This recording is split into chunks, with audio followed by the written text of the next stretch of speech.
ఎలాంటి రోగాలు రస్తులు ఎలాంటి బాధలు వచ్చినా కానీ నన్ను తలుచుకొని నాకు యాప కొమ్మలతోటి సాకలు పెట్టి పప్పు బెల్లాలు మీరు పంచుకొని పొడి బాల బియ్యము నాకెట్లా పోసిండ్రు మీరు కూడా అట్లా పోసుకోవాలి. ఇళ్ళల్లో శ్రావణంలో పోసుకొని పసుపు పుట్టు అందరూ తీసుకోవాలి. ఎందుకంటే ప్రపంచంలో చాలా అనర్థం జరుగుతున్నది కదా. అందుకే ఇంట ఇంట దీపకంట దీపము పెట్టుకొని ఎవరైతే నన్ను తలుచుకుంటారో వాళ్ళ గడపన నిలబడిన వాళ్ళని కాపాడుతాను రా బాలుడా. అమ్మ, అదే విధంగా మా చిన్న పిల్లలు పెద్దగా అవుతూ వాళ్ళకు మంచి బుద్ధిని ఇవ్వాలని కోరుతున్నామమ్మా. పిల్లలను పట్టుకునేటంత స్థలము లేదురా బాలుడా. ఇది కలికాలము. తల్లిదండ్రులే పట్టలేకపోతున్నారు, ఎవరు పడతారు? అది పట్టాలంటే నా శక్తి సరిపోతుంది, కానీ వాళ్ళు చేసుకున్న పాపానికి అది శిక్షరా బాలుడా?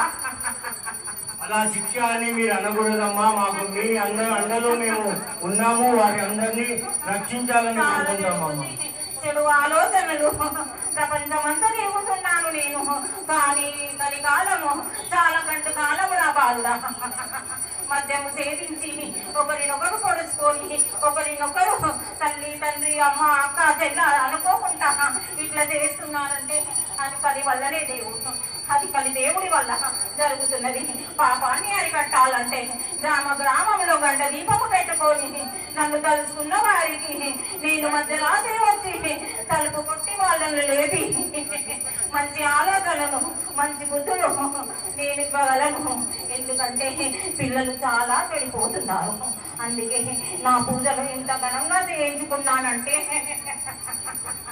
అదే కారణం వల్ల మిమ్మల్ని కోరుతూ ఉంటామమ్మా. మీ అండదండలతోటే మేము పిల్లలు కూడా ఉంటారు, తల్లిదండ్రులు కూడా దాన్ని పాటిస్తారని మీకు శబ్దం చేస్తున్నామమ్మా. మేము ప్రపంచమంతా కాలాలు సక్రమంగానే ఉన్నాయి, కానీ పాపాల వల్ల కొంచెం అటు ఇటు జరుగుతాయి లాభాలుగా.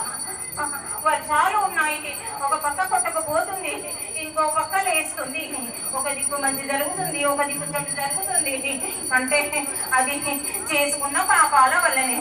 నన్ను ఇన్ని విధాలుగా ఆరాధిస్తున్నానంటే నా ప్రజలను కాపాడుతున్నా, ప్రతి ఒక్క నా బిడ్డలకు నేను కాపాడుకుంటూ వస్తాను.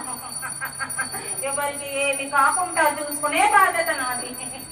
అదే అమ్మా, దీపం మేము ఇంట్లో పెట్టాలా గుళ్ళో పెట్టాలా కొద్దిగా మీరు మాకు చెప్తే బాగుంటారమ్మా.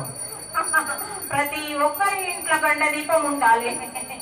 5 వారాల పాటు గంట దీపం పెట్టుకొని